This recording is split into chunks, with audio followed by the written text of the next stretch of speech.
करवा चौथ का व्रत। कार्तिक कृष्ण पक्ष की चतुर्थी को करवा चौथ कहते हैं। यह स्त्रियों का मुख्य त्यौहार है। सौभाग्यवती स्त्रियां पति की रक्षा के लिए यह व्रत करती हैं। इस दिन निर्जल व्रत रहना चाहिए और चंद्रमा के दर्शन करने के बाद चंद्रमा को अर्घ्य देकर भोजन करना चाहिए। कई स्त्रियां परस्पर चीनी या मिट्टी का करवा आदान प्रदान करती हैं। स्त्रियां जो भी बायना निकालें वह अपनी ससुराल की किसी सम्मानित सदस्य यानी सासू जी, जिठानी जी, नंद जी, किसी को भी चरण छूकर उनको दे दे। करवा चौथ की कथा। एक साहूकार था जिसके 7 बेटे और 1 बेटी थी। सातों भाई व बहन एक साथ बैठकर भोजन करते थे। एक दिन कार्तिक की चौथ का व्रत आया तो भाई बोला, बहन चलो भोजन करें। बहन बोली, आज तो मेरा करवा चौथ का व्रत है, चाँद उगने पर ही खाऊंगी। तब भाइयों ने सोचा कि इतनी देर तक ये भूखी रहेगी तो चाँद उगा दिया जाए। एक भाई ने दिया जलाया, दूसरे ने छलनी दिखाई और उसको ढक दिया। नकली चाँद दिखाकर बहन से कहने लगे, चल चल चाँद उग आया है, अर्घ दे दे। बहन अपनी भाभियों से बोली, चलो चलो भाभियाँ अर्घ दे दे। तो भाभियों ने जवाब दिया, तुम्हारा चाँद उगा होगा, हमारा चाँद तो रात में उगेगा। बहन ने अकेले ही अर्घ दे दिया और जब खाने बैठी तो पहले कौर में उसके बाल आ गया, दूसरे कौर में कंकड़ आ गया और जब तीसरा कौर मुँह की ओर किया तो ससुराल से संदेश आ गया कि उसका पति बहुत बीमार है, जल्दी भेजो। माँ ने लड़की को विदा करते समय कहा, रास्ते में जो भी मिले उसके पाँव को कहना और जो कोई सुहागन का आशीष दे तो पल्ले में गांठ बांधना और उसको कुछ रुपए दे देना। बहन जब भाइयों से विदा हुई तो रास्ते में जो भी मिला उसने यही आशीष दिया कि तुम 7 भाइयों की बहन हो, तुम्हारे भाई सुखी रहें, तुम उनका सुख देखो। सुहाग का आशीष किसी ने भी नहीं दिया। जब वो ससुराल पहुंची तो दरवाजे पर उसकी छोटी ननद खड़ी थी। वो उसके भी पाँव लगी और उसने कहा, सुहागन रहो, सपूती रहो। उसने यह सुनकर पल्ले में गांठ बांधी और ननद को सोने का सिक्का दे दिया। जब भीतर गई तो सास ने बतलाया कि उसका पति धरती पे पड़ा है और वह उसके पास जाकर उसकी सेवा करने के लिए बैठ गई। बाद में सास ने दासी के हाथों बची हुई रोटियां उसके लिए भेज दी। इस प्रकार समय बीतते बीतते कुंवर अगहन की चौथ आई तो चौथ माता बोली, करवा ले भाइयों की प्यारी करवा ले। लेकिन जब उसे चौथ माता नहीं दिखी तो वो बोली, ये माता आपने मुझे उजाड़ा तो आप ही मेरा उद्धार करोगी ना, आपको मेरा सुहाग देना पड़ेगा। तब उसको चौथ माता ने बताया कि पूस की चौथ आएगी, वो मुरे से भी बड़ी है, उसको ही सब कहना, वही तुम्हारा सुहाग देगी। पूस की चौथ आई चली गई, माघ की फागुन की चौथ आकर चली गई, चैत बैसाख जेठ आषाढ़ सावन भादों की चौथ आई और यह कहकर चली गई कि आगे वाली चौथ को कहना। अब कुंवर की चौथ आई तो उसने बताया कि तुम पर कार्तिक की चौथ नाराज है, उसी ने तुम्हारा सुहाग लिया है और वही वापस कर सकती है। वह आएगी तो उसके पांव पकड़कर विनती करना, यह बतलाकर वो भी चली गई। जब कार्तिक की चौथ आई तो वो गुस्से से बोली, भाइयों की प्यारी करवा ले, दिन में चांद उगानी करवा ले, व्रत खंडन करने वाली करवा ले, भूखी करवा ले। तो ये सुन के चौथ माता को देखकर उसके पाँव पकड़कर गिड़गिड़ाने लगी, हे चौथ माता, मेरा सुहाग तुम्हारे हाथ में है, आप ही मुझे सुहागन करें। तो माता बोली, पापिन हत्यारिणी, मेरे पाँव पकड़कर क्यों बैठी है? तब वह बोली, जो मुझसे भूल हुई है उसको क्षमा कर दो, अब भूल नहीं करूँगी। तो चौथ माता प्रसन्न होकर अपनी आँखों से काजल व नाखूनों से मेहंदी और छींके में से रोली लेकर छोटी उंगली से उसके आदमी पर छींटा दिया तो वो उठकर बैठ गया और बोला, आज मैं बहुत सोया। वो बोली, सोए हुए तो आपको 12 महीने हो गए। अब जाकर चौथ माता ने सुहाग लौटाया है। जिस तरह से साहूकार की बेटी को सुहाग दिया उसी तरह चौथ माता सबको सुहागिन रखें। यही करवा चौथ के व्रत की पुरातन महिमा है। अखंड सुहाग में तो गौरा जी से मांग आई, अखंड सुहाग में तो गौरा जी मांग आई, गौरा जी से मांग आई, मैया जी से मांग आई, गौरा जी से मांग आई, मैया जी से मांग आई, अखंड सुहाग में तो गौरा जी से मांग आई। टीका भी मांग आई, बिंदी भी मांग आई, झूमर भी मांग आई, बेना भी मांग आई, सिंदूर भरी मांग में तो मैया जी से मांग आई, अखंड सुहाग में तो मैया जी मांग आई, अखंड सुहाग में तो गौरा जी से मांग आई।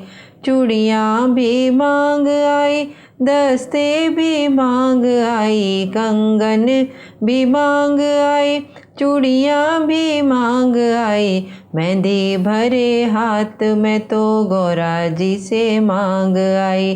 मेहंदी भरे हाथ में तो गौरा जी से मांग आई। अमर सुहाग में तो गौरा जी से मांग आई। करधनी भी मांग आई, गुच्छा भी मांग आई, करधनी भी मांग आई, गुच्छा भी मांग लाई। गुच्छा हो भारी में तो गौरा जी से मांग आई। गुच्छा हो भारी में तो गौरा जी मांग लाई। गुच्छे में हो चाबियाँ मैं गौरा जी से मांग लाई। अखंड सुहाग में तो गौरा जी से मांग लाई। पायल भी मांग लाई, बिछिए भी मांग लाई, पायल भी मांग लाई, लच्छे भी मांग लाई। एड़ी भर महावर में गौरा जी से मांग आई। एड़ी भर महावर में तो गौरा जी से मांग आई। अखंड सुहाग में तो गौरा जी से मांग आई। लहंगा भी मांग आई, साड़ी भी मांग आई, लहंगा भी मांग आई, साड़ी भी मांग आई। लाल चुनरिया में तो गौरा जी से मांग आई। गोटे की चुनरिया में तो गौरा जी से मांग आई। अखंड सुहाग में तो गौरा जी से मांग आई। लड़का भी मांग आई, बिटिया भी मांग आई, लड़का भी मांग आई, बिटिया भी मांग आई। लाल भरी गोदी में तो गौरा जी से मांग आई। अखंड सुहाग में तो गौरा जी से मांग आई। सासुल भी मांग आई, ससुरा भी मांग आई, ननदी भी मांग आई, देवर भी मांग आई। भरा पूरा परिवार में गौरा जी से मांग आई। हंसी खुशी परिवार में गौरा जी से मांग आई। अखंड सुहाग में तो गौरा जी से मांग आई। अखंड सुहाग में तो गौरा जी से मांग आई।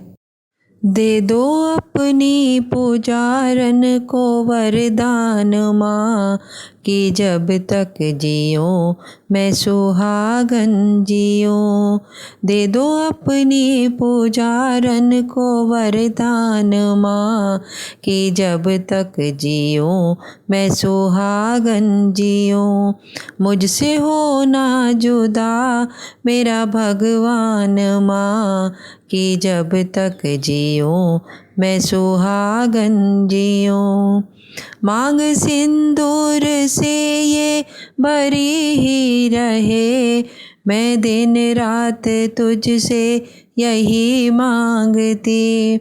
साया सर पर रहे मेरे सरताज का, और इसके सिवा मैं नहीं मांगती। इस दिल में है बस यही अरमान माँ, कि जब तक जियो मैं सुहागन जियो।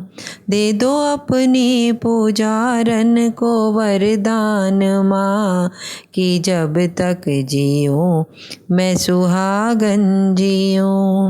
कोई मंदिर सजे न बिना मूर्ति, बिन खिवैया के नैया है किस काम की। इस बगिया का माली सलामत रहे, माला जपती रहूँगी तेरे नाम की। दया मुझ पे ये करना तू दयावान माँ, कि जब तक जियो मैं सुहागन जियूं। दे दो अपने पुजारन को वरदान माँ, कि जब तक जियूं मैं सुहागन जियूं। मेरे जीवन का मालिक है जो देवता, उम्र मेरी भी उसको लगा देना माँ। उसकी सांसों में सांसें घुलती रहे, मुझको दिल से तू यही दुआ देना माँ। तेरा होगा बड़ा ये एहसान माँ, कि जब तक जियूं मैं सुहागन जियूं। मुझसे हो ना जुदा मेरा भगवान माँ, कि जब तक जियूं मैं सुहागन जियूं। दे दो अपनी पुजारन को वरदान माँ, कि जब तक जियूं मैं सुहागन जियूं। मुझसे हो ना जुदा मेरा भगवान माँ, कि जब तक जियूं मैं सुहागन जियूं। कि जब तक जियूं मैं सुहागन जियूं। कि जब तक जियूं मैं सुहागन जियूं।